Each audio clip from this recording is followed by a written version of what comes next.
ఇప్పుడు మనం చేపలు తీసుకున్నామట. చేపల పులుసుకి, నెల్లూరు చేపల పులుసుకి 800 గ్రామ్స్ చేపలు తీసుకుంటే మనకి క్లీన్ చేసి అంత అయ్యాక 700 to 600 వస్తుంది. ఇది ఏంటంటే మనం తీసుకున్నాక కొంచెం నిమ్మకాయ ఉప్పు వేసుకొని బాగా వాష్ చేసుకోవాలన్నమాట. క్లీన్గా వాష్ చేసుకుంటే మనకి పులుసుకి చాలా బాగుంటుంది. సో ఇలా వాష్ చేసి పెట్టుకున్న తర్వాత మనం దీంట్లో 1/2 టీ స్పూన్ ఉప్పు, 1/2 టీ స్పూన్ పసుపు వేసుకొని బాగా కలుపుకోవాలి. ఇలా కలుపుకుంటే ఏంటంటే మనకి నీసు వాసన ఉన్నా కూడా పోతుంది అండ్ పులుసు కూడా చాలా బాగా వస్తుంది. సో పసుపు ఉప్పు వేసుకున్నాం కదా, బాగా కలుపుకున్న తర్వాత ఇలా పక్కన పెట్టుకోవాలి. సో చేతితో కలిపేకండి, చేపలు నలిగిపోతాయి. సో ఇలా ఇలా మనం టర్న్ చేసుకుంటే బాగా అన్నీ నీట్గా మిక్స్ అయిపోతూ ఉంటాయి అన్నమాట. సో పులుసు కోసం మనం చేసుకున్న మసాలా అన్నమాట. దీనిలో మనల్ని 1/2 టీ స్పూన్ జీలకర్ర, 1/2 టీ స్పూన్ ఆవాలు, 1/2 టీ స్పూన్ మెంతులు and 1/2 teaspoon 1 teaspoon ధనియాలు వేసుకోవాలి. మా దగ్గర ధనియాల పొడి ఉంది కాబట్టి నేను ఇవే తీసుకున్నాను. అన్ని దోరగా వేయించుకోవాలన్నమాట. వేయించుకొని ఇవన్నీ మిక్సీ చేసుకోవాలి పౌడర్ లాగా. కొన్ని ఇంగ్రీడియంట్స్ అన్ని పొడి కొట్టుకున్నాం, అందులో ధనియాల పొడి కూడా వేసుకున్నాం అన్నమాట. సో మొత్తం మనకి పొడి అనేది ఇలా వచ్చింది. సో పులుసుకి మనకు మెయిన్ కావాల్సింది చింతపండు. సో మేము 100 గ్రామ్స్ చింతపండు తీసుకున్నాము. ఇందులో గోరువెచ్చని నీళ్ళు వేసుకుంటే మనకు త్వరగా వచ్చేస్తుంది రసం అనేది. మేము కొంచెం ముందే నానబెట్టుకున్నాం కాబట్టి గోరువెచ్చని నీళ్ళు వేసుకుని నానబెట్టుకున్నాము. సో ఇలా నానబెట్టుకోవాలి చింతపండు అనేది. మనం స్టవ్ మీద వెడల్పుగా ఉన్న గిన్నె పెట్టుకోవాలి. లోతుగా ఉన్న గిన్నె పెట్టుకుంటే మనకు పులుసు అనేది బాగా రాదు. సో ఇలా వెడల్పుగా ఉన్నది పెట్టుకుంటే మనకు పులుసు అనేది చాలా బాగా వస్తుంది. అండ్ ఇందులో మనం ఆయిల్ వేసుకోవాలన్నమాట. సో ఆయిల్ మనకి 4 to 5 స్పూన్స్ వేసుకోవాలి. డైట్ కాన్షియస్ ఉన్న పర్లేదు, చేప పులుసుకి ఆయిల్ తగిలితేనే మనకి రుచి అనేది కూడా వస్తుంది. చూస్తారు కదా, ఇందులో మేము ఆయిల్ అనేది వేసుకుని బాగా వేడి చేసుకున్నాము. ఇదాక మనం 1/2 టేబుల్ స్పూన్ తాలింపు గింజలు వేసుకున్నాము. తాలింపు గింజలు బాగా వేగిన తర్వాత ఆల్రెడీ సన్నంగా కట్ చేసి పెట్టుకున్న ఆనియన్స్ వేసుకున్నాము. అండ్ వాటితో పాటు మనం పచ్చిమిరపకాయలు కూడా సన్నంగా తరిగి వేసుకోవాలి. సో నేను ఈ చేపల పులుసుకి 2 ఆనియన్స్ తీసుకున్నాను అనమాట. బట్ ఇందులో ఇప్పుడు 1 ఆనియనే కట్ చేసి వేసాను. ఇంకొక ఆనియన్ అయితే పక్కన పెట్టుకున్నాను. అది దేనికి యూజ్ చేస్తానో మళ్ళీ చెప్తాను. సో మనం కొంచెం కరివేపాకు కూడా వేసుకోవాలి. ఇది మా హోమ్ గార్డెన్ నుంచి లేతగా ఉంది, చూసారా, ఫ్రెష్గా ఇప్పుడే కట్ చేసి తెచ్చాను అనమాట. సో ఇవి కూడా వేసుకుంటే మనకి ఫ్లేవర్ అనేది బాగా వస్తుంది. సో మీకు ఆల్రెడీ చెప్పాను కదా, ఒక ఆనియన్ పక్కన పెట్టుకున్నాను అని చెప్పేసి ఆనియన్ ఏం చేశానంటే, సో ఆనియన్లో కొంచెం చూసారు కదా బాగా మగ్గిపోయింది. ఇప్పుడు మనం ఒక 2 టమాటాలు చిన్నగా కట్ చేసుకొని ఇందులో వేసుకోవాలి. వేసుకొని బాగా కలుపుకోవాలి. సో ఇది కూడా మగ్గే వరకు మనం కొంచెంసేపు ఉంచాలి.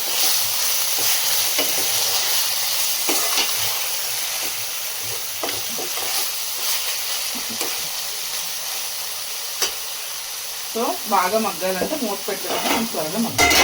టమాటాలు వేస్తుందో చూసారు కదా, బాగా మగ్గింది. ఇప్పుడు మనం దీంట్లో కొంచెం చిటికెడు పసుపు, కొంచెం ఉప్పు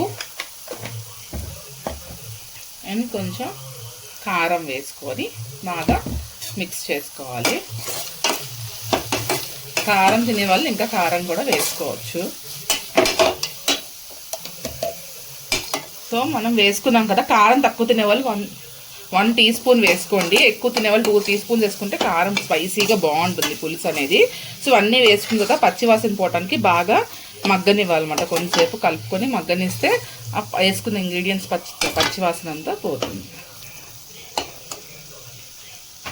అది మగ్గేలోపు ఆల్రెడీ మనం చింతపండు నానబెట్టుకున్నాం కదా, అది కొంచెం గుజ్జులా తీసుకోవాలన్నమాట. సో ఈ పులుసు అనేది మనం దీంట్లో వేసుకోవాలి. సో ఆల్రెడీ చింతపండు వేసుకున్నాం కదా, పులుపు వేసుకున్న తర్వాత ఇలా బాగా కలుపుకోవాలి. సో మొత్తం పిప్పు అంతా తీసేసుకొని ఇలా వేసుకున్నాను. సో థిక్గా కావాలని ఇలా వేసుకున్నాను అనమాట నేను.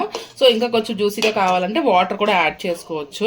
మనం చేపలు వేసిన తర్వాత మళ్ళీ కొంచెం వాటర్గా అవుతుంది. నాకు థిక్గా ఇష్టం కాబట్టి నేను ఇలా వేసుకున్నాను. సో ఇది బాగా మగ్గనివ్వాలి కదా. గ్రేవీ ఇలా బాగా కలుపుకోవాలి. ఇంతసేపు మీరు గమనించారో లేదో, మనం ఇది మీడియం ఫ్లేమ్లోనే కుక్ చేసుకుంటున్నాము. మనకి బాగా ఉడకడం కాదు, మీడియం ఫ్లేమ్లో ఉంటే ఏంటంటే బాగా మనకి థిక్గా అవుతుంది, టేస్ట్ అనేది కూడా ఎన్హాన్స్ అవుతుంది. సో ఇలాగ మనం ఒక మరుగు వచ్చే వరకు బాగా మరగనివ్వాలి. సో ఇప్పుడు దీనిపైన మూత పెట్టుకొని ఒక మరుగు వచ్చే వరకు మరగనిద్దాం. మనం కారం అనేది అంతా మొత్తం ఇప్పుడే టేస్ట్ చేసుకోవాలి. కారం అది సరిపోతే ఇప్పుడే వేసుకోండి. ఉప్పు అయితే మనం తర్వాత కూడా యాడ్ చేసుకోవచ్చు. కారం మాత్రం ఇప్పుడే సరిపెట్టేటట్టు చూసుకొని మనకి పొంగు వచ్చే వరకు మరగనివ్వాలి. చూసారు కదా, బాగా మరిగిపోయింది. ఇప్పుడు ఇందులో మనం చేప ముక్కలు అనేవి యాడ్ చేసుకోవాలి. సో నెమ్మదిగా ఒక్కొక్క చేప ముక్క అనేది యాడ్ చేసుకుందాం. ముక్కలు వేసుకున్నాం కదా, ముక్కలు వేసుకున్న తర్వాత ఒక 2 సెకండ్లో మనం ఒకసారి ముక్క అనేది తిప్పేసుకుందాము. తిప్పేసుకున్న తర్వాత మరి ఇంకా గరిట అనేది యూజ్ చేయకూడదు అనమాట. మనం ఇదే ఫైనల్గా మనం గరిట అనేది యూజ్ చేస్తాం. ముక్కలన్నీ వేసుకున్నాం కదా, ఇది బాగా ఒకసారి అటు ఇటు తిప్పేసుకొని తలకాయ చూడండి. సో ఇప్పుడు బాగా గరిటతో కలిపేసుకున్నాం. నేను గరిట అనేది మనం యూజ్ చేయాలి, పక్కన పెట్టేసుకున్నాం. సో ముక్కలు మరిగినప్పుడు ఆల్రెడీ మనం చేసి పెట్టుకున్నాం కదా, ఆ పొడి 1 టీ స్పూన్ వేసుకొని బాగా కలుపుకోవాలి. ఇప్పుడు అసలు మనం స్పూన్ యూజ్ చేయకూడదు, దీంతోనే బాగా మనం మిక్స్ చేసుకోవాలి.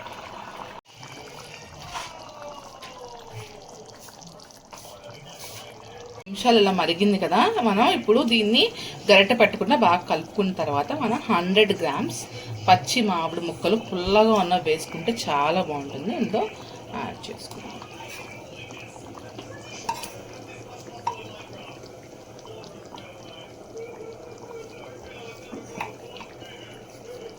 వేసుకుని లోపలికి వెళ్ళిన తర్వాత బాగా కుక్ అయిన తర్వాత 10 నిమిషాల తర్వాత ఓపెన్ చేయాలి.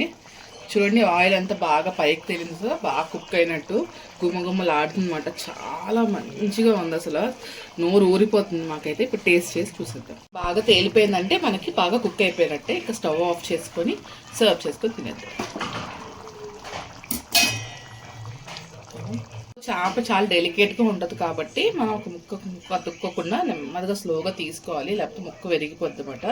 సో వేడి వేడి అన్నంలో వేడి వేడి చేపల పులుసు విత్ మామిడి ముక్కలు చూస్తుంటే నోరు ఊరిపోతుంది.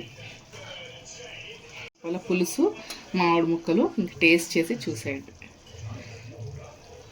దానిలో బాగా చేపల పులుసు కలుపుకొని ఒక ముక్క పెట్టుకొని ఇంకా తిన్నామే. టేస్ట్ చూసి చెప్తాం.